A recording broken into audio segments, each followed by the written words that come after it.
Partie 1. Au cœur de la Transylvanie, perché sur un promontoire rocheux entre les Carpates, se dresse un château qui pendant des siècles fut symbole de pouvoir et de prestige.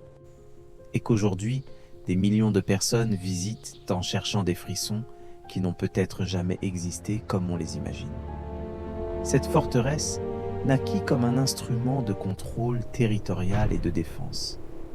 Mais avec le temps, elle devint quelque chose de beaucoup plus complexe que ce qu'elle paraît être. Un lieu où se mêlent réalité historique, légendes littéraires et commerce moderne d'une manière qui défie toute séparation nette. Pour que cet endroit fonctionne comme bastion militaire, résidence royale et aujourd'hui attraction touristique, il fut nécessaire un effort constant que nous avons du mal à imaginer depuis notre confort contemporain.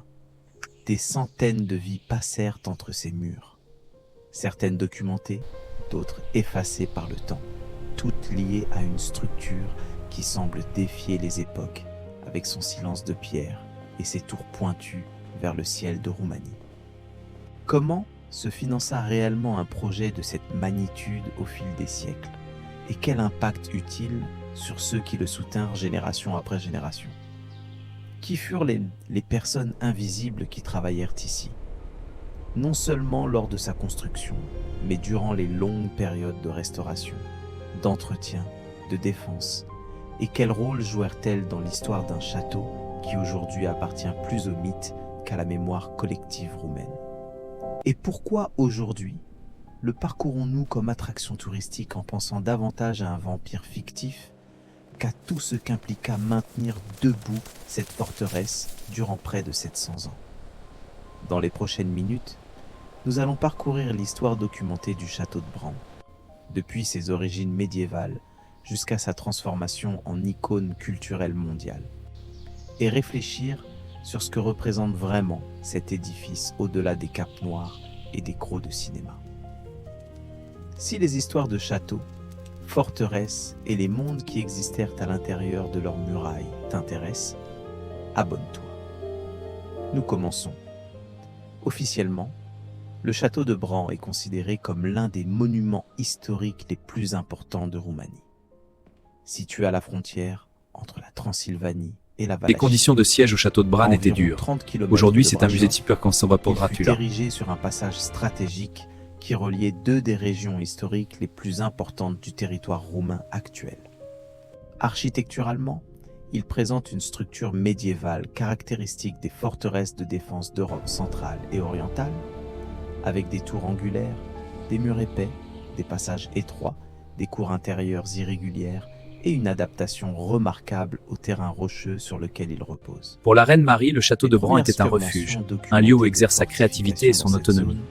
Remonte à 1377, lorsque le roi Louis Ier de Hongrie autorisa les habitants de Brașov, alors appelé Kronstadt par la communauté saxonne, à construire une forteresse de pierre.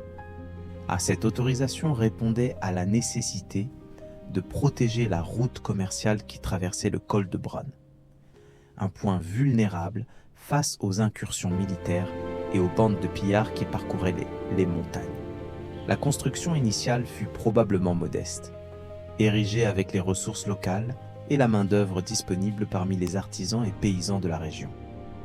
Au fil des décennies suivantes, la forteresse changea plusieurs fois de main. Elle passa sous contrôle valaque à certains moments, revint aux Hongrois à d'autres, fut administrée par les Saxons de Transylvanie pendant de longues périodes. Chaque transition de pouvoir impliqua probablement des réformes, des réparations, des adaptations aux nouvelles nécessités militaires. Vers le XVe siècle, le château acquit la structure que nous pouvons reconnaître aujourd'hui, bien qu'avec des modifications substantielles au fil du temps. Un des personnages historiques les plus fréquemment associés au château de Bran est Vlad III, connu comme Vlad l'Empaleur, prince de Valachie entre 1456 et 1462, avec de brèves interruptions. Vlad III fut un dirigeant médiéval dont la cruauté envers ses ennemis, documentée dans les chroniques saxonnes et hongroises de l'époque, devint légendaire. Son surnom, Tsepes en roumain, fait référence à la méthode d'exécution qu'il utilisa fréquemment, l'empalement, une forme de mise à mort publique aussi spectaculaire que terrifiante, destinée à dissuader la résistance et à affirmer son autorité absolue. Cependant, il est important de clarifier quelque chose qui se perd souvent dans le marketing touristique actuel. Il n'existe aucune preuve documentée que Vlad III ait résidé de manière permanente au château de Bran. Il est probable qu'il connaissait le lieu. Peut-être y passa-t-il lors de campagnes militaires ou de déplacements entre territoires. Mais le lien direct entre Vlad et ce château spécifique est, au mieux, circonstanciel. Sa véritable résidence principale fut la forteresse de Poenari, située beaucoup plus au sud, dans les montagnes Fegarash. Une construction aujourd'hui en ruine, mais qui eut une importance stratégique bien plus grande dans sa vie. La connexion entre Vlad l'Empaleur et le château de Bran provient principalement de Bram Stoker, l'auteur irlandais qui en 1897 publia son roman Dracula. Stoker ne visita jamais la Roumanie. Il construisit son personnage du conte vampire à partir de lectures historiques, récits de voyageurs, descriptions géographiques et, surtout, à partir de son imagination. La description du château de Dracula dans le roman est vague, mais mentionne un endroit isolé, entouré de montagnes. Les conditions de siège au château de Bran étaient dures. Aujourd'hui, c'est un musée type quand on va pour Dracula. Le château de Bran, avec son emplacement spectaculaire et son apparence gothique, s'ajuste visuellement à cette image romantique, bien que Stoker n'ait jamais mentionné Bran explicitement dans son œuvre. Ce lien fut établi des décennies après la publication du livre, principalement pour des raisons touristiques et commerciales. Au XXe siècle, en particulier après la chute du régime pour la reine communiste Marie, en le château de Roumanie, Bran était un en refuge, un lieu où 1989, exerce sa créativité et son et le autonomie. château de Bran fut promu internationalement comme le château de Dracula, capitalisant sur la popularité mondiale du personnage. Cette stratégie fonctionna exceptionnellement bien. Aujourd'hui, le château de Bran reçoit plus de 800 000 visiteurs par an, dont beaucoup viennent attirés par l'idée de marcher dans les pas d'un vampire qui jamais n'exista et d'un prince médiéval qui probablement ne vécut jamais ici. Mais toute grande construction a une histoire plus ample qui apparaît rarement dans les brochures touristiques. Derrière la façade pittoresque et les récits de vampires, il existe une réalité matérielle qui impliqua des ressources économiques considérables, du travail humain soutenu et constant, des décisions politiques complexes et un coût social qui aujourd'hui nous est difficile à quantifier complètement. Chez construire et maintenir un château médiéval en pierre ne fut jamais une entreprise simple. Les matériaux devaient être extraits des carrières locales, transportés sur des terrains difficiles, taillés par des artisans spécialisés. La chaux pour le mortier, le bois pour les échafaudages, les toits, les portes et fenêtres, le fer pour les ferrures, les grilles, les armes défensives, tout cela devait être obtenu, traité et assemblé avec des techniques qui dépendaient entièrement de la force humaine et animale. À l'époque médiévale, il était courant que les seigneurs féodaux ou les autorités urbaines exigent des habitants des territoires sous leur contrôle ce qu'on appelait la corvée, une forme de travail obligatoire non rémunéré. Les paysans devaient contribuer avec leur travail pendant un certain nombre de jours par an à des projets d'intérêt commun ou seigneurial, comme la construction de fortifications, chemins, ponts. Dans le cas du château de Bran, il est probable que beaucoup des travailleurs qui participèrent à sa construction initiale et à ses multiples reconstructions furent des hommes et femmes locaux qui remplirent cette obligation, combinée avec des artisans professionnels payés pour des tâches spécialisées. Les conditions de ce type de travail étaient dures. Les journées étaient longues, généralement de l'aube au crépuscule, avec peu de repos. Les mesures de sécurité telles que nous les comprenons aujourd'hui n'existaient pas. Les chutes depuis les échafaudages, les accidents avec des outils lourds, les effondrements de structures en construction étaient relativement fréquents. Les chroniques médiévales documentent rarement les morts de travailleurs ordinaires, car leur vie n'était pas considérée digne de registre historique dans la plupart des cas. Cela ne signifie pas qu'ils ne furent pas nombreux, simplement qu'ils restèrent invisibles dans les archives officielles. Au-delà de la construction initiale, maintenir un château opérationnel pendant des siècles impliquait un effort constant. Les murs devaient être réparés après chaque hiver rigoureux. Les toits devaient être changés périodiquement. Les systèmes de drainage devaient être nettoyés pour éviter l'humidité et l'érosion. Les conditions de siège au château de Bran étaient dures. Aujourd'hui, c'est un musée type Constanza pour Dracula. Payé ou au moins logé. Si le château servait de résidence, même temporaire, pour des nobles ou des représentants royaux, il fallait du personnel de service. Cuisiniers, serviteurs, palefreniers, gardes, nettoyeurs. Tout cela formait partie d'un système normalisé à son époque, bien qu'aujourd'hui, il nous semble inquiétant. La vie humaine... Pour la reine Marie, le château de Bran était un refuge, un lieu où exerce sa créativité et son autonomie. Un noble pouvait être racheté s'il était fait prisonnier. Un paysan était remplaçable. Cette réalité n'était pas exclusive au château de Bran. Elle était la norme dans toute l'Europe médiévale et au-delà. Durant les siècles suivant sa construction initiale, le château de Bran continua à jouer un rôle stratégique et administratif. Au XVIe siècle, alors que l'Empire ottoman exerçait une pression croissante sur les territoires balkaniques et danubiens, les forteresses comme Bran acquirent une importance renouvelée. Elles servirent de points de contrôle, de postes de douane, de refuge en cas d'invasion. Les documents de l'époque mentionnent la perception de taxes sur les marchandises qui traversèrent le col, une source de revenus qui contribuait à financer l'entretien de la structure.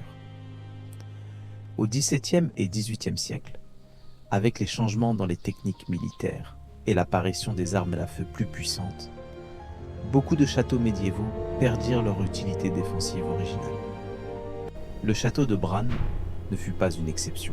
Cependant, il continua à être utilisé, non plus tant comme forteresse, mais comme résidence administrative et point de contrôle frontalier. Un changement significatif survint au XXe siècle. Après la Première Guerre mondiale et l'union de la Transylvanie avec le royaume de Roumanie en 1918, le château de Bran fut offert à la reine Marie de Roumanie en 1920.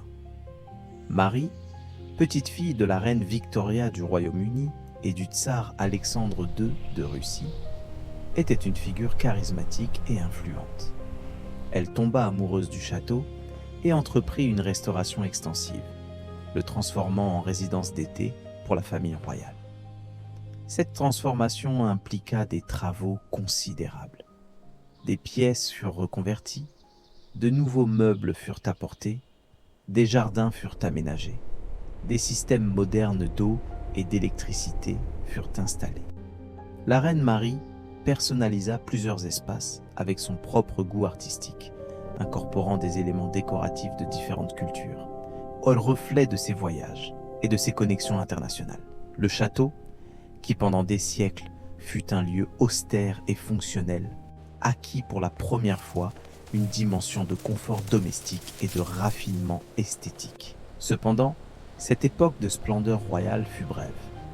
En 1948, le régime communiste arriva au pouvoir en Roumanie. La famille royale fut forcée à l'exil et toutes ses propriétés, y compris le château de Bran, furent confisquées par l'État. Pendant les décennies suivantes, le château fut transformé en musée, ouvert au public, mais géré selon les priorités idéologiques du régime. L'accent fut mis sur l'histoire médiévale et populaire, minimisant les connexions royales et, paradoxalement, commençant à exploiter timidement la légende de Dracula pour attirer des visiteurs étrangers. Les conditions de siège au château de Bran étaient dures. Aujourd'hui, c'est un musée type Constanza pour Dracula. Après la chute du communisme en 1989, la Roumanie entra dans une période de transition complexe. En 2006, après de longues négociations juridiques, le château de Bran fut restitué aux héritiers de la famille royale, spécifiquement à Dominique de Habsbourg, archiduc d'Autriche et arrière-petit-fils de la reine Marie. En 2009, Les héritiers le mirent en vente. Pour la reine Marie, le château de générant Bran une était un controverse refuge, considérable un lieu où en exerce sa Roumanie. créativité et son autonomie. Finalement, ils retirèrent l'offre publique et établirent un accord avec l'État roumain pour continuer à opérer le château comme musée tout en conservant la propriété privée. Une solution qui permit de maintenir son accès public et son fonctionnement touristique. Aujourd'hui, le château de Bran est principalement connu pour son association avec Dracula. Les boutiques de souvenirs vendent la Wand des Capes, des crocs en plastique, des tasses avec des images de vampires. Les guides touristiques racontent des histoires sur Vlad l'Empaleur avec un mélange de faits et de fiction, souvent sans clarifier où se termine l'un et où commence l'autre. Les visiteurs parcourent les couloirs en cherchant des frissons, en prenant des selfies dans des escaliers en colimaçon, en imaginant des banquets sanglants qui probablement ne se produisiront jamais ici de la manière dont ils les imaginent. Cette commercialisation n'est pas nécessairement quelque chose de négatif en soi. Elle a permis la conservation du château, a généré des emplois locaux, a attiré l'attention internationale sur la Roumanie. Mais elle a aussi créé une distance entre l'histoire réelle du lieu et la perception publique qu'on en a. Le château de Bran est devenu un produit culturel, une marque, une expérience de consommation qui a peu à voir avec les vies qui réellement se déroulèrent entre ces murs pendant 700 ans. Les véritables histoires de ce château ne sont pas celles de vampires ni de princes empalant des ennemis dans des cours de cauchemar. Elles sont les histoires de maçons qui taillèrent des pierres sous le froid des hivers transylvaniens, de soldats qui montèrent la garde durant des nuits sans fin, de serviteurs qui nettoyèrent des cheminées et portèrent de l'eau depuis les puits, et de paysans qui payèrent des impôts et livrèrent du travail pour maintenir debout une structure qui ne leur appartenait pas et qui probablement ne leur offrait aucune protection directe. Elles sont aussi les histoires de nobles et de rois qui virent dans ce château un symbole de pouvoir, un instrument de contrôle, une résidence de prestige, sans toujours comprendre ou se préoccuper du coût humain de son maintien. Partie 2. Peut-être que l'une des dimensions les plus fascinantes du château de Bran est précisément cette superposition de récits. D'un côté, nous avons la structure physique, la pierre et le mortier, les tours et les passages, tout ce qui peut être mesuré, photographié, restauré. De l'autre, nous avons les couches d'interprétation qui se sont accumulées au fil des siècles, chacune reflétant les préoccupations, les peurs, et les désirs de l'époque qui l'a générée. Et entre ces deux plans, il y a les personnes, les vies concrètes qui habitèrent, travaillèrent, souffrirent, et peut-être aussi trouvèrent des moments de bonheur dans cet espace. Pour comprendre ce que signifiait réellement maintenir un château de cette magnitude, il est utile de penser aux chiffres, même approximatifs. Un château médiéval typique de cette taille pouvait nécessiter une garnison permanente d'entre 20 Les conditions et de siège au 50 château de Bran soldats. étaient dures. Aujourd'hui, Selon c'est un le musée niveau type de quand on va pour menace Dracula.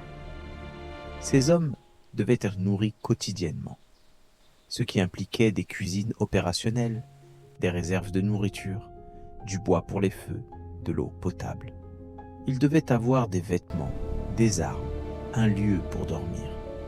Beaucoup d'entre eux n'étaient pas des soldats professionnels, mais des hommes recrutés localement, qui accomplissant un service obligatoire en échange de protection. Pour la reine Marie, le château ou de Bran était un d'exemption refuge, d'autres impôts. un lieu où exerce sa créativité et Si son le château autonomie. servait également de résidence, même temporaire, le nombre de personnes nécessaires augmentait considérablement.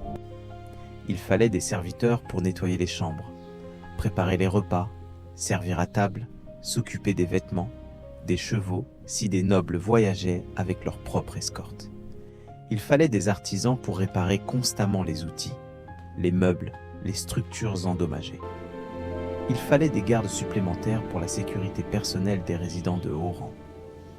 Chacune de ces personnes avait sa propre vie, ses propres préoccupations, ses propres histoires qui ne furent jamais enregistrées dans les documents officiels. Nous savons, par exemple, que durant l'époque où la reine Marie résida au château de Bran, et dans les années 20 et 30 du XXe siècle, il y avait un personnel domestique considérable. Les photographies de l'époque montrent des cuisines équipées, des salles décorées avec soin, des jardins entretenus. Tout cela n'apparaissait pas par magie. Cela requérait du travail quotidien, discret, souvent invisible pour les résidents principaux, et certainement pour les visiteurs occasionnels. L'un des aspects les moins explorés dans les récits touristiques est le rôle des femmes dans la vie quotidienne du château.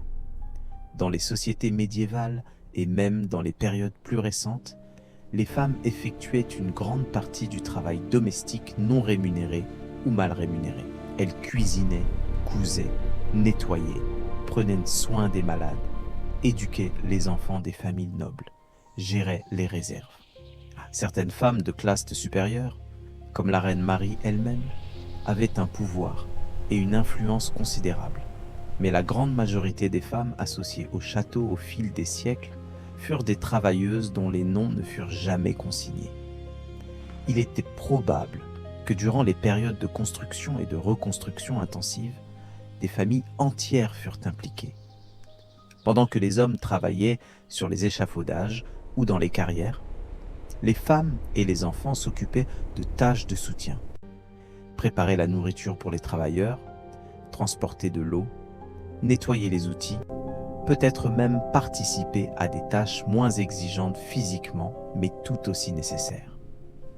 Cette division du travail était normale dans les sociétés pré-industrielles et n'était généralement pas considérée comme exceptionnelle ou digne de documentation. Les registres historiques qui survivent du château de Bran sont fragmentaires.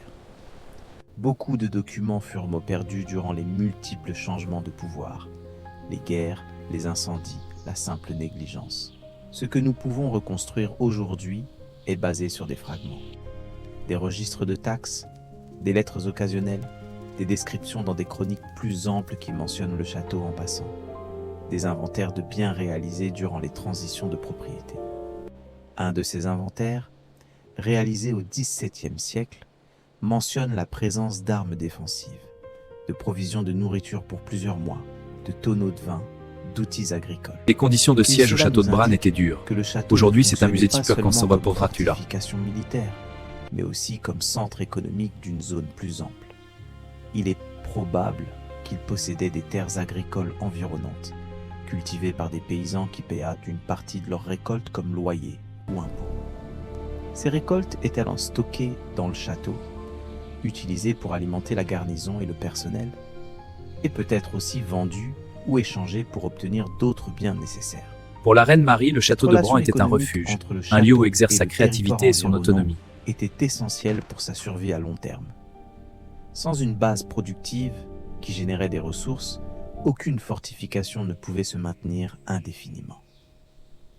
Les habitants locaux dépendèrent du château pour la protection en temps de guerre. Mais le château dépendait d'eux pour sa subsistance quotidienne. Cette interdépendance créait un système complexe de droits et d'obligations qui définissait la vie dans les zones rurales médiévales. Cependant, ce système n'était pas nécessairement harmonieux ou juste selon nos standards modernes. Les paysans avaient peu ou aucun mot à dire sur la quantité qu'ils devaient en livrer, ni sur la manière dont leur travail serait utilisé.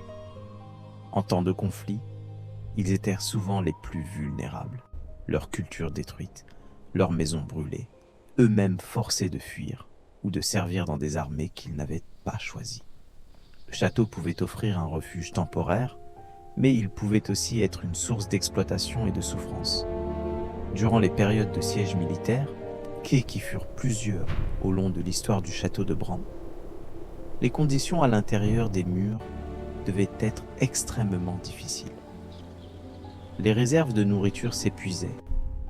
L'eau pouvait devenir rare si les puits étaient contaminés ou si l'accès aux sources extérieures était coupé.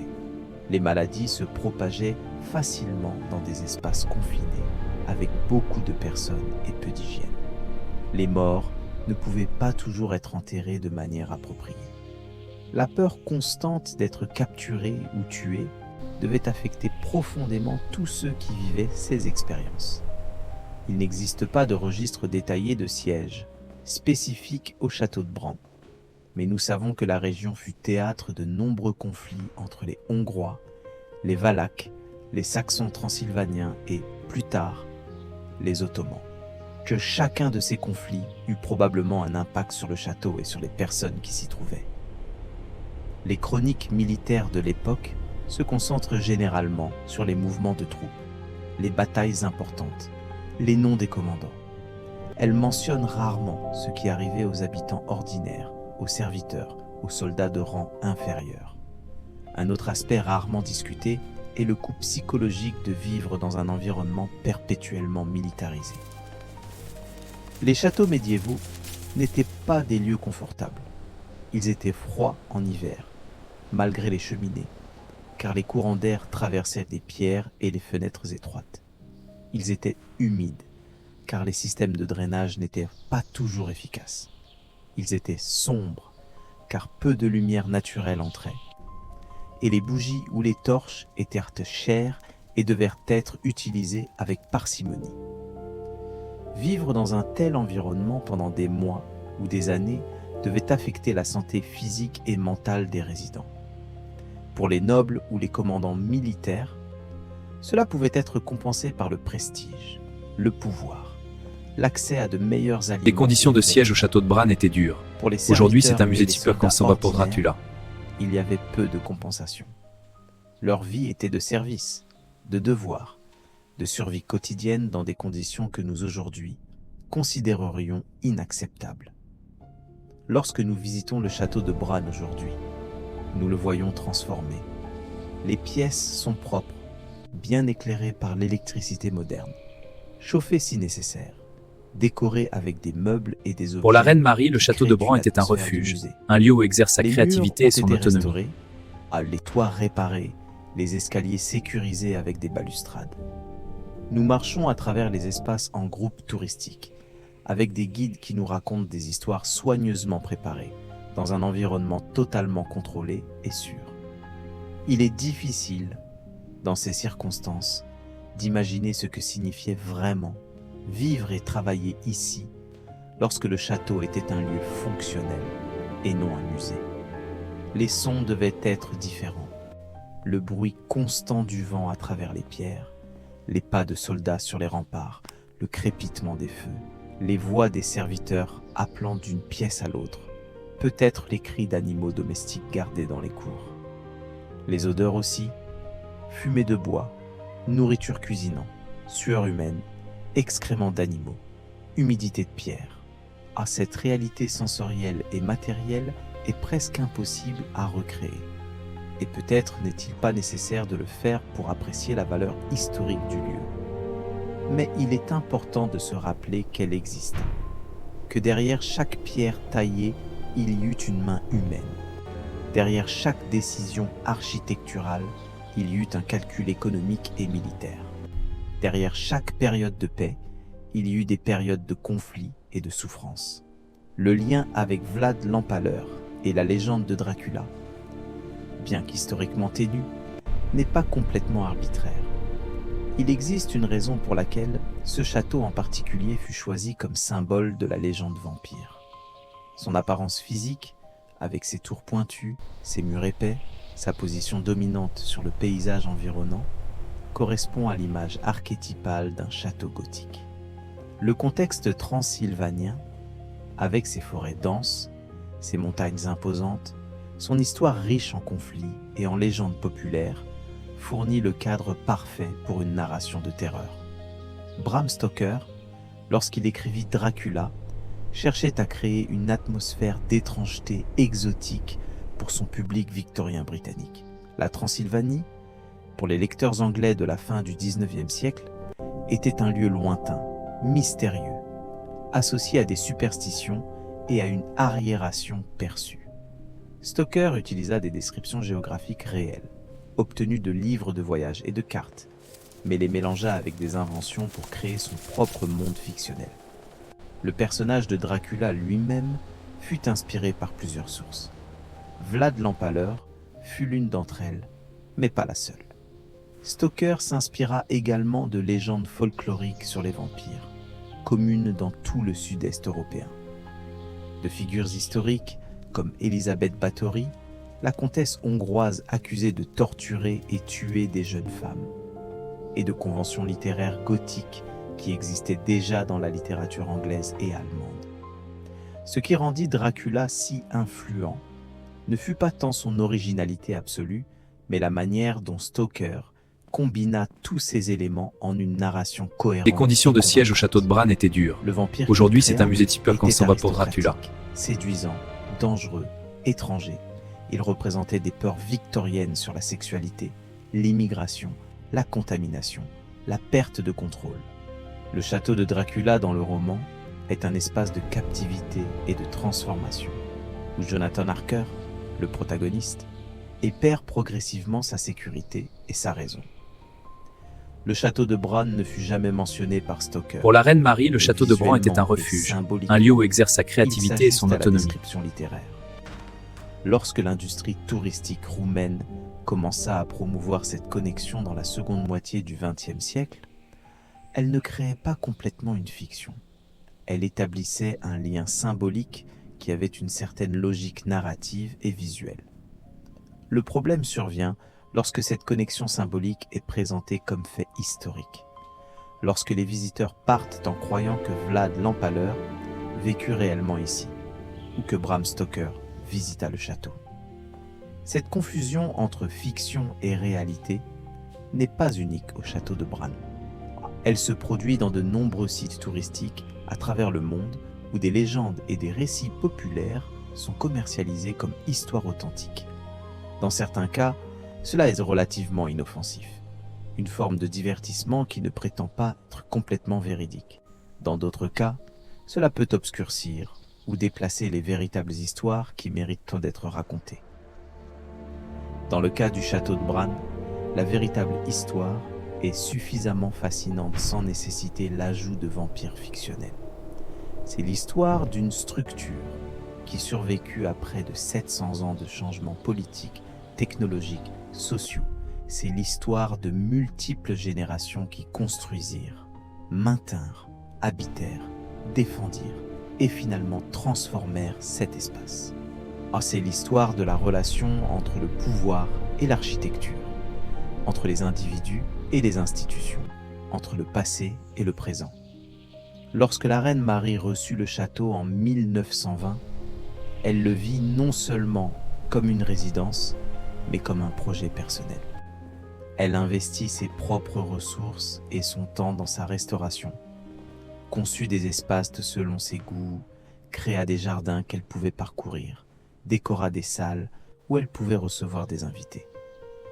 Pour elle, le château représentait quelque chose de plus qu'un simple bâtiment. C'était un refuge, un lieu où elle pouvait exercer sa créativité et son autonomie dans un monde qui limitait souvent les deux pour les femmes, même de la royauté. Les journaux et lettres de la reine Marie, certains conservés dans les archives royales roumaines, décrivent son affection pour le château de Bran. Elle écrivit sur les couchers de soleil vus depuis les tours, sur les promenades dans les forêts environnantes, sur le sentiment de paix qu'elle trouvait loin des intrigues de la cour à Bucarest. Cette dimension personnelle et émotionnelle est rarement explorée dans les récits touristiques, qui préfèrent se concentrer sur les aspects plus spectaculaires ou commercialisables. Après la confiscation du château par le régime communiste, son caractère changea radicalement. De résidence royale privée, il devint propriété de l'État, musée public, symbole du patrimoine national, tel que défini par l'idéologie du régime. Les objets personnels de la famille royale furent retirés ou redistribués. Les espaces furent réinterprétés pour s'ajuster. Les conditions de siège au château de Bran étaient dures. Aujourd'hui, c'est un musée typique quand s'en va pour Dracula. Dans une sorte de limbe, ni complètement abandonné, ni véritablement valorisé, maintenu principalement pour sa valeur touristique, mais sans investissement significatif dans sa conservation. La chute du communisme et la restitution ultérieure aux héritiers royaux ouvrirent un nouveau chapitre. Le débat public qui surgit en Roumanie concernant la propriété du château révéla des tensions profondes sur qui... Pour la reine Marie, le château de Bran était un refuge, un lieu où exerce sa créativité et son autonomie. Certains soutenaient que le château appartenait à la nation, que sa valeur était collective et qu'il ne devait pas être entre des mains privées. D'autres défendaient les droits de propriété des héritiers légitimes, soutenant que la confiscation communiste avait été injuste et devait être corrigée. Cette controverse n'est pas seulement juridique ou politique, elle est aussi philosophique. Elle pose la question de savoir à qui appartient réellement l'histoire, qui a le droit de la raconter, de la commercialiser, de la définir. Un château qui exista pendant des siècles avant que quiconque ne pense aux vampires ou au musée, qui fut construit par le travail collectif de centaines de personnes anonymes, qui servit de multiples fonctions pour de multiples communautés, peut-il vraiment appartenir à une seule personne ou une seule institution? Partie 2, finalisée avec 2000 mots. Partie 3. Ces questions n'ont pas de réponse simple, et peut-être que la valeur de les poser réside précisément dans la complexité qu'elles révèlent. Le château de Bran, comme beaucoup de monuments historiques, existe simultanément dans plusieurs dimensions temporelles. Il est un objet physique du présent, qui nécessite entretien, financement, gestion quotidienne.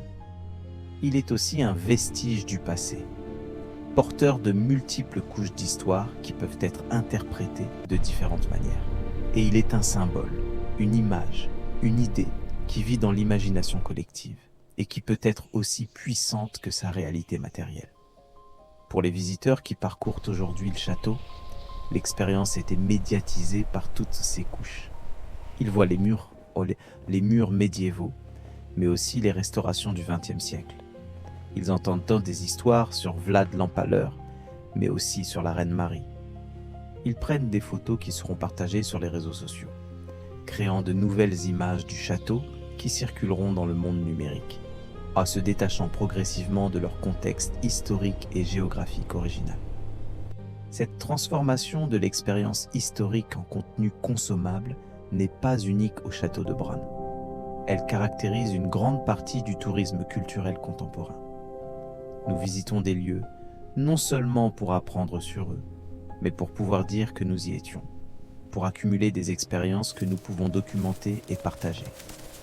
Cela change notre relation avec l'histoire, la rendant plus immédiate et accessible, mais aussi potentiellement plus superficielle. Il serait facile de critiquer cette dynamique, de regretter que les gens ne passent que quelques minutes dans chaque salle, lisant à peine les panneaux explicatifs, plus préoccupés par trouver le bon angle pour une photo que par comprendre le contexte historique. Mais cette critique serait peut-être injuste. Toutes les époques ont eu leur propre forme de relation avec le passé, et la nôtre n'est ni meilleure ni pire, seulement différente. Ce qui est important, peut-être, c'est maintenir un espace pour la réflexion critique au milieu de la consommation. Reconnaître les conditions de siège au château de Bran étaient dures. Aujourd'hui, c'est un musée type quand s'en va pour Dracula. Nous participons à un processus complexe d'interprétation et de commercialisation qui a ses propres histoires et ses propres politiques. Comprendre que le récit qui nous est présenté est une construction, choisie parmi de nombreuses possibles, reflétant des intérêts et des perspectives spécifiques. Les travailleurs qui aujourd'hui maintiennent le château ouvert au public, les guides touristiques... Pour la reine Marie, le château de Bran était un refuge, un lieu où exerce sa créativité et son autonomie. Sont en quelque sorte les héritiers de cette longue chaîne de personnes qui ont maintenu le lieu fonctionnel à travers les siècles. Leurs noms ne seront probablement pas non plus enregistrés dans les livres d'histoire, mais sans leur travail quotidien, le château ne pourrait pas continuer à exister comme espace visitable. Ils font partie de l'histoire vivante du lieu, même si leur contribution est rarement reconnue explicitement. Il est intéressant de considérer comment la perception du château a changé au fil du temps parmi les habitants locaux. Pour les communautés qui vécurent dans son ombre pendant des siècles, il fut probablement un symbole ambivalent, représentant à la fois protection et autorité, sécurité et obligation. Avec sa transformation en attraction touristique majeure, il devint une source d'emploi et de revenus, mais aussi peut-être une source de frustration face à l'invasion constante de visiteurs étrangers, au trafic, au bruit, à la commercialisation de leur patrimoine et de leur histoire. Les villages environnants ont été transformés par le tourisme. Bran lui-même, autrefois une petite communauté agricole, est aujourd'hui un centre touristique avec des hôtels, des restaurants, des marchés de souvenirs. Cette transformation économique a apporté des bénéfices matériels à beaucoup, mais a aussi changé irréversiblement le caractère du lieu. Les maisons traditionnelles sont converties en commerce. Les espaces publics sont adaptés pour accueillir des bus touristiques. La vie locale doit coexister avec le flux constant de visiteurs qui viennent, prennent des photos et repartent sans vraiment s'engager avec la communauté. Cette tension entre préservation et commercialisation, entre authenticité et adaptation aux attentes touristiques, est commune à de nombreux sites du patrimoine mondial. Il n'y a pas de solution parfaite. Si un lieu est trop protégé, il peut devenir inaccessible et perdre sa capacité à éduquer et à inspirer. S'il est trop commercialisé, il peut perdre son essence, devenir une parodie de lui-même, un décor pour selfie sans contenu substantiel. Le château de Bran navigue dans cet équilibre délicat. Les gestionnaires actuels ont essayé de maintenir un certain niveau d'intégrité historique tout en répondant aux attentes des visiteurs qui viennent chercher l'expérience Dracula. Il y a des expositions sur l'histoire médiévale de la forteresse, sur la reine Marie et la famille royale, art sur l'architecture et la vie quotidienne dans un château médiéval. Mais il y a aussi, inévitablement, des références à Dracula, des salles thématiques, des expériences interactives conçues pour satisfaire ceux qui viennent avec cette attente spécifique. On pourrait argumenter que cette coexistence de récits est en fait appropriée, qu'elle reflète la nature multicouche de l'histoire elle-même. Aucun lieu historique n'a une seule signification ou une seule histoire. Chaque époque, chaque visiteur, chaque communauté qui interagit avec le lieu y apporte ses propres perspectives. Les conditions de siège au château de Bran étaient dures. Aujourd'hui, c'est un musée typique quand on va pour Le Dracula. château de Bran de la reine Marie, le château de Bran de Dracula, le château de Bran comme musée national, tous sont des versions valides, bien que partielles, de ce que signifie cet espace. Le défi est de maintenir visible la distinction entre ce qui est documenté historiquement et ce qui est interprétation, légende, fiction. Lorsque cette distinction s'efface complètement, nous perdons la Pour la reine capacité Marie, le château de Bran comprendre était un vraiment refuge, le passé. un lieu où exerce sa Nous le créativité et son remplaçons par autonomie. une version simplifiée et souvent déformée qui sert nos besoins émotionnels ou commerciaux actuels, mais qui ne nous connecte pas authentiquement avec les vies et les expériences des personnes qui vécurent réellement ces histoires. En pensant au château de Bran et à son histoire longue et complexe, il est utile de considérer ce que signifie réellement la permanence et le changement. Les murs de pierre sont les mêmes, dans un sens physique, que ceux érigés il y a des siècles.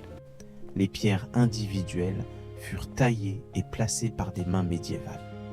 Mais ces murs ont été réparés, modifiés, renforcés, restaurés tant de fois que dans un autre sens, ils ne sont plus les mêmes. Chaque génération a laissé sa marque, ajoutant des couches qui s'accumulent jusqu'à ce que l'original soit presque impossible à distinguer de ses transformations ultérieures. Cette métaphore peut s'étendre à l'histoire elle-même. Les événements du passé sont fixes dans le sens qu'ils se produisirent d'une certaine manière, même si nous ne pouvons jamais connaître tous les détails. Mais notre compréhension de ces événements, les significations que nous leur attribuons, les histoires que nous racontons à leur sujet, changent constamment. Chaque génération réinterprète le passé à la lumière de ses propres préoccupations et valeurs. Ce que nous considérons important dans l'histoire du château de Bran aujourd'hui pourrait être complètement différent de ce que nos arrière-petits-enfants trouveront significatif dans 50 ans. Cette relativité historique ne signifie pas que tout est subjectif ou que toutes les interprétations sont également valides. Il y a des faits, des preuves documentaires, des limites à ce que nous pouvons légitimement affirmer.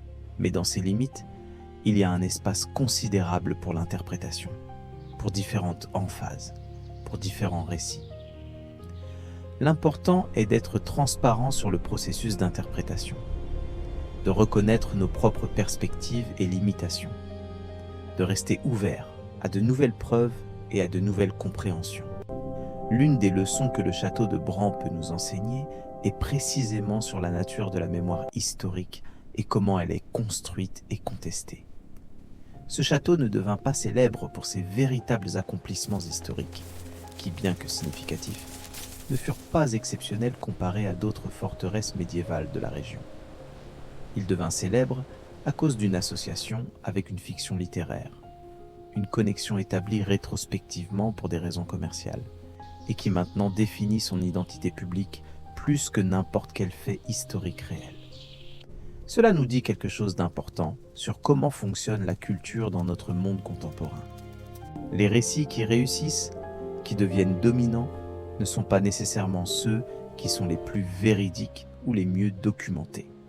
Ce sont ceux qui répondent à un besoin émotionnel ou imaginatif, qui se connectent avec des peurs ou des désirs profondément enracinés. Les conditions de siège au château de Bran étaient dures. Aujourd'hui, c'est un musée typique quand on va pour Dracula. Le Dracula de Stoker toucha quelque chose dans l'imagination collective qui a persisté pendant plus d'un siècle, évoluant et s'adaptant, mais restant fondamentalement reconnaissable. Le château de Bran bénéficia de cette association, devenant beaucoup plus visité et connu qu'il ne l'aurait probablement été autrement. Mais il paya aussi un prix, perdant dans une certaine mesure le contrôle sur sa Pour la reine propre Marie, le narration, château de Bran était un refuge, devenant un lieu où prisonnier exerce sa créativité et son d'une image autonomie. qui n'est pas complètement sienne. Les gestionnaires actuels du château doivent négocier constamment entre satisfaire les attentes des visiteurs qui viennent chercher Dracula et présenter l'histoire réelle et multifacette du lieu. Cette négociation n'est jamais complètement réussie ni complètement échouée. Chaque visiteur emporte sa propre expérience, son propre mélange de faits et de fiction, d'apprentissage et de divertissement. Certains partiront ayant appris quelque chose de substantiel sur l'histoire médiévale roumaine, sur la vie dans un château, sur les complexités de la conservation du patrimoine. D'autres partiront simplement avec une photo d'eux-mêmes dans un lieu qui ressemble au château d'un vampire, sans vraiment s'engager avec rien de plus profond. Les deux types d'expériences sont valides dans leurs propres termes, au bien que nous pourrions souhaiter que davantage de visiteurs s'engagent plus profondément.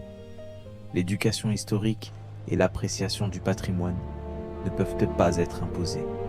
Elles doivent être cultivées, facilitées par de bonnes interprétations, par des récits convaincants qui respectent à la fois la vérité historique et les besoins émotionnels et imaginatifs des audiences contemporaines.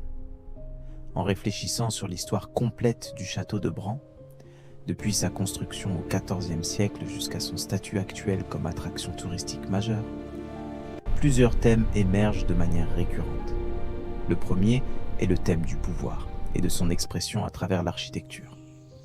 Le château fut construit pour projeter et maintenir le pouvoir, pour contrôler un territoire, pour intimider et impressionner. Ah, cette fonction n'a jamais complètement disparu, bien qu'elle se soit transformée.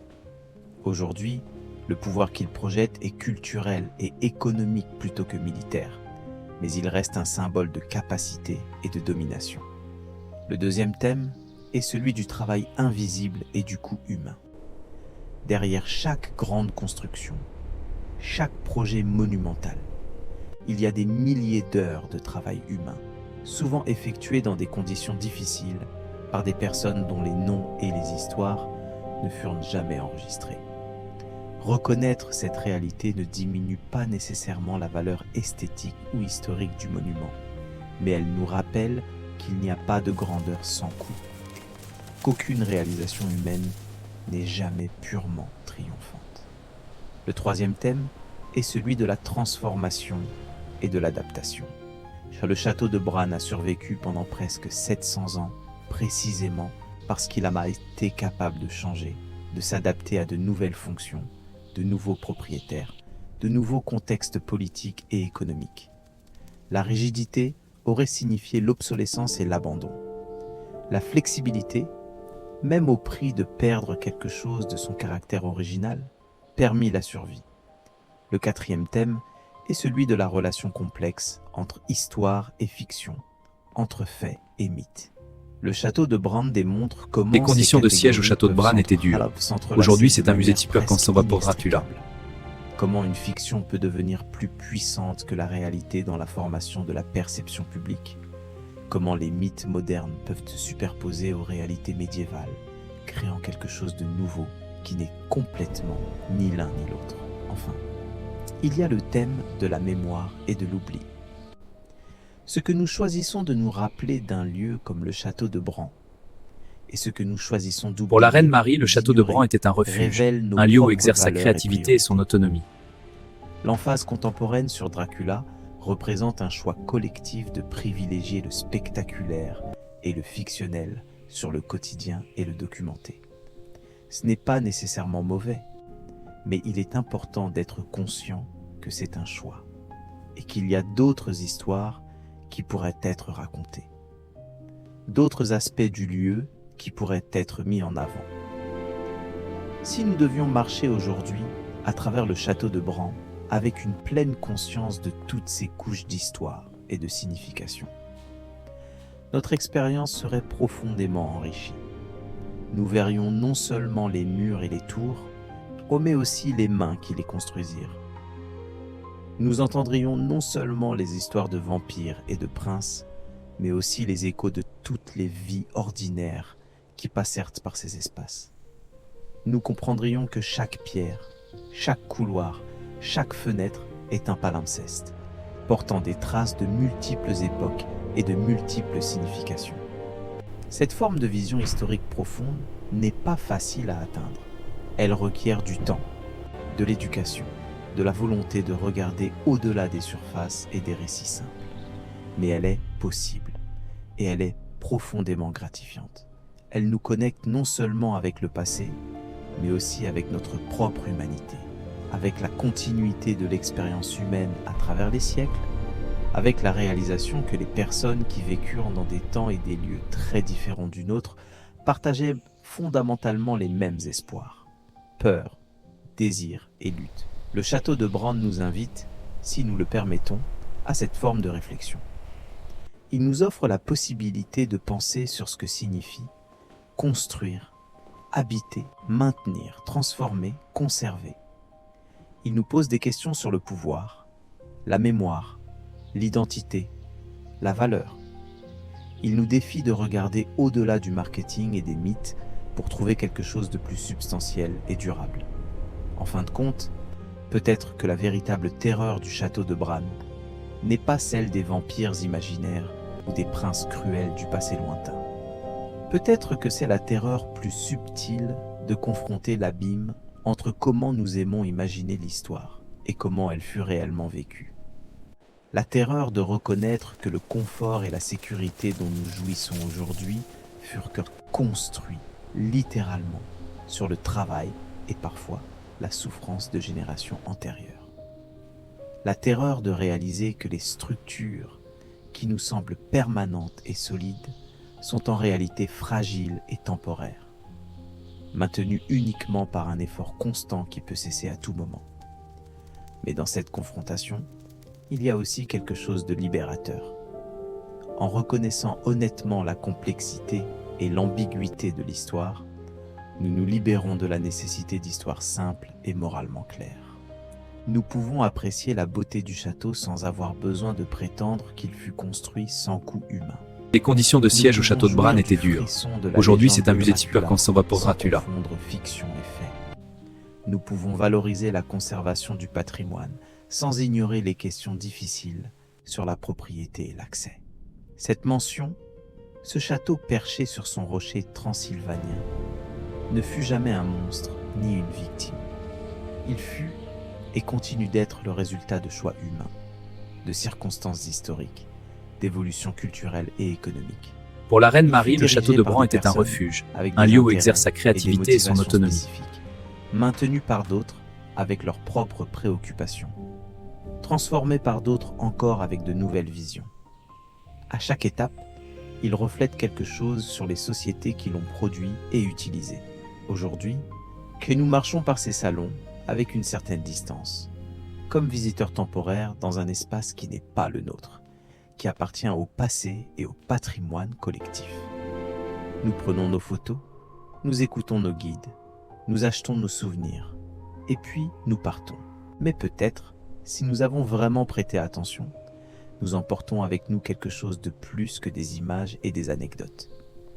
Peut-être que nous emportons une compréhension légèrement plus profonde de la continuité de l'histoire humaine, de la complexité de la mémoire, de l'interdépendance de toutes nos vies à travers le temps et l'espace. Les châteaux survivent aux personnes qui les construisent, qui y vivent, qui les visitent. Ils restent comme témoins silencieux de toutes ces vies transitoires, accumulation matérielle de siècles d'efforts et de transformations. Et peut-être que c'est pour cela qu'ils nous fascinent tant, ces structures qui semblent défier le temps alors que nous savons que notre propre temps est limité. Ils nous rappellent la brièveté de l'existence individuelle et la persistance des créations collectives. Ils nous montrent que quelque chose peut durer au-delà de nous, mais seulement si chaque génération choisit de le maintenir, de le valoriser, de le transmettre. Le château de Bronn continuera debout, très probablement, pendant de nombreuses décennies encore, peut-être des siècles. Il continuera à recevoir des visiteurs, à générer des histoires, à évoluer dans sa signification et sa fonction. Les récits qui seront racontés à son sujet dans 100 ans seront probablement différents de ceux que nous racontons aujourd'hui. Tout comme nos récits actuels sont différents de ceux qui furent racontés il y a 100 ans. C'est la nature vivante de l'histoire et du patrimoine. Ils ne sont jamais complètement fixes, jamais complètement définis. Merci de nous avoir accompagnés dans ce parcours à travers l'histoire réelle et complexe du château de Bran. Un lieu qui est beaucoup plus qu'un décor pour légendes de vampires. Un lieu qui porte en lui des siècles de vie humaine, de travail, de pouvoir, de transformation. Un lieu qui nous invite, si nous acceptons l'invitation, à réfléchir sur ce que nous valorisons du passé et comment nous choisissons de le transmettre au futur. Repose bien, et que les vraies histoires, avec toute leur complexité et ambiguïté, continuent à te fasciner autant ou plus que les légendes. Dans cette contemplation finale du château de Bran et de tout les conditions de siège au château de Bran étaient dures. Aujourd'hui, c'est un musée typeur quand on va pour Dracula. Qui s'ajouteront inévitablement à son histoire déjà dense. Chaque année qui passe ajoute de nouvelles strates d'expérience, de nouvelles interactions entre le lieu et les personnes qui le visitent, le gèrent, le pensent. Le château n'est pas un artefact mort, figé dans le temps, mais un organisme vivant qui continue à évoluer, à s'adapter, à Pour la reine Marie, le château de Bran était un refuge, un lieu où exerce sa créativité et son autonomie. Les technologies modernes transforment déjà la manière dont nous expérimentons les sites historiques. Il est probable que dans un avenir proche, les visiteurs du château de Bran pourront utiliser la réalité augmentée pour voir des reconstructions virtuelles de comment étaient les différents espaces qu'à diverses époques. Ils pourront peut-être voir le château tel qu'il apparaissait au XVe siècle, avec ses défenses médiévales complètes, puis basculer pour voir la version restaurée de la reine Marie dans les années 20, et ensuite la version actuelle. Cette technologie offre des possibilités fascinantes pour l'éducation historique, mais elle pose aussi des questions sur l'authenticité et sur la manière dont ces reconstructions virtuelles seront réalisées et quelles interprétations elles incorporeront. De la même manière, la pandémie mondiale de 2020 changea temporairement mais profondément la manière dont les musées et sites historiques fonctionnent. Le château de Bran, comme d'innombrables autres lieux culturels, dut fermer ses portes pendant des périodes prolongées, perdant des revenus substantiels provenant du tourisme. Cela força une réflexion sur la durabilité économique de ces sites, sur leur dépendance au flux constant de visiteurs internationaux, sur les vulnérabilités de ce modèle. Certains sites développèrent des visites virtuelles, permettant aux personnes de parcourir les espaces depuis chez elles. Ces innovations resteront probablement disponibles, même après que le tourisme physique se soit normalisé, créant de nouvelles formes d'accès pour les personnes qui ne peuvent pas voyager, mais qui souhaitent connaître ces lieux. Ces développements technologiques et ces crises imprévues font partie de l'histoire continue du château, aussi valide et important que les événements médiévaux ou les transformations du XXe siècle. Ils nous rappellent que l'histoire n'est jamais terminée, qu'elle se fait constamment, que nous sommes tous participants dans la création du récit historique qui sera hérité par les générations futures. Il est aussi important de considérer le contexte environnemental plus large dans lequel le château existe. Les Carpates qui l'entourent sont une région d'une biodiversité significative. Foyer de certaines des dernières populations de grands carnivores d'Europe, incluant ours bruns, loups et lynx. Les forêts qui couvrent ces montagnes ont leur propre histoire, liée mais distincte de celle des établissements humains. Durant des siècles, ces forêts fournirent le bois pour la construction et le chauffage, en furent exploitées pour leurs ressources, parfois protégées pour la chasse aristocratique, parfois dévastées par l'exploitation commerciale.